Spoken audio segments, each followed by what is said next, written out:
एक चीज़ यहाँ पूछना चाहूँगा, गुस्ताखी माँ वो फिर से, कि जो लड़कियाँ हैं वो जो इस तरह का स्टिंग ऑपरेशंस भी करती हैं, वहाँ कहीं ना कहीं कुछ इस तरह का स्कैंडलस चीज़ें लग जाती हैं, एक ऐसे आरोप लगने शुरू हो जाते हैं जहाँ पेशा ही जासूसी का बदनाम होने लगता है। कितना इत्तेफाक रखते हैं?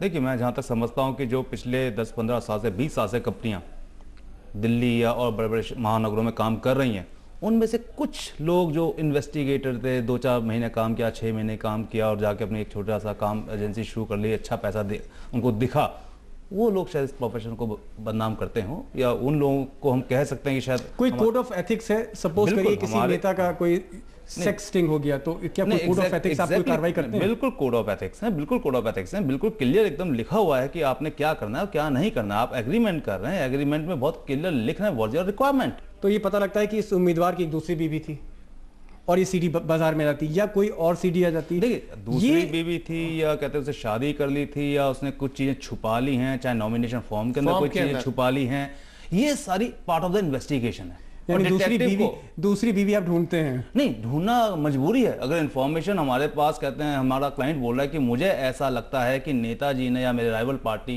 के कैंडिडेट ने कहीं ना कहीं पहले भी एक शादी कर रखी है या किसी को रखा हो, तो इन्वेस्टिगेशन का पार्ट है वो। और हम लोग तो अच्छा काम कर रहे हैं समाज के लिए कि ऐसे नेताओं को किसी तरीके से उजागर तो कर रहे हैं। कम से कम छोटी सी चीज, अभी तो बात हम संसद के चुनाव की कर रहे हैं, लेकिन जो विधानसभा पिछला चुनाव दिल्ली में हुआ, उसमें भी क्या इस तरह का आपने सर्विसेज दी थी और क्या बड़े पैमाने पर थी? नहीं, तब हमने जो सर्विसेज दी थी वो सर्विसेज इस बार की सर्विसेज से काफी अलग थी। तब हम लोग ज्यादातर भीतरघात की तरफ, और क्या उनकी मोड्स ऑपरेंडी हैं और किस सेलिब्रिटी को लेके आ रहे हैं, क्या उनके स्टाइल हैं। अच्छा, एक चीज बताइए, एक चीज और बताइए देशपाल जी, क्या जो टिकट का चुनाव हुआ है या टिकट दिए गए, उसमें भी आपकी मदद ली गई है क्या किसी तरह की? जो सात बड़ी पार्टी, बहुत सी बातें हैं जिनका जवाब देना बड़ा मुश्किल है। आप समझते हैं, जनरल सी बात है कि क्या आपसे ओपिनियन ली जाती है कि ये कैंडिडेट हम खड़ा कर रहे हैं, इसको हम टिकट देना चाहते हैं, पार्टी कहती है, आपकी ओपिनियन क्या बनती है खासतौर से दिल्ली के अंदर? ये एक रिसर्च वर्क है, मैंने आपको पहले बताया, एक रिसर्च वर्क है। रिसर्च वर्क के अंदर हम लोगों की अगर सर्विसेज ली जा रही है तो सिर्फ इसलिए सर्विस ली जा रही है कि हमारे पास डेडिकेटेड इन्वेस्टिगेटर। उम्मीदवार संजीव जी, कोई उम्मीदवार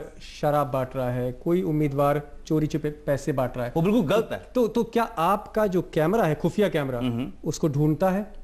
हमारा, मैंने सबूत इकट्ठा नहीं, ये बहुत जरूरी है कि ऐसे नेताओं को अगर हम लोग मीडिया के थ्रू या अपने नेता क्लाइंट के थ्रू या चुनाव आयोग के सामने चीजें लेके आ रहे हैं। इतना ही, लेकिन आप हमारे स्टूडियो आए संजीव देशपाल जी, आपका बहुत बहुत शुक्रिया। आपने जानकारी दी किस तरह से नेताओं के ऊपर नजर है जासूसों की। बहुत बहुत शुक्रिया।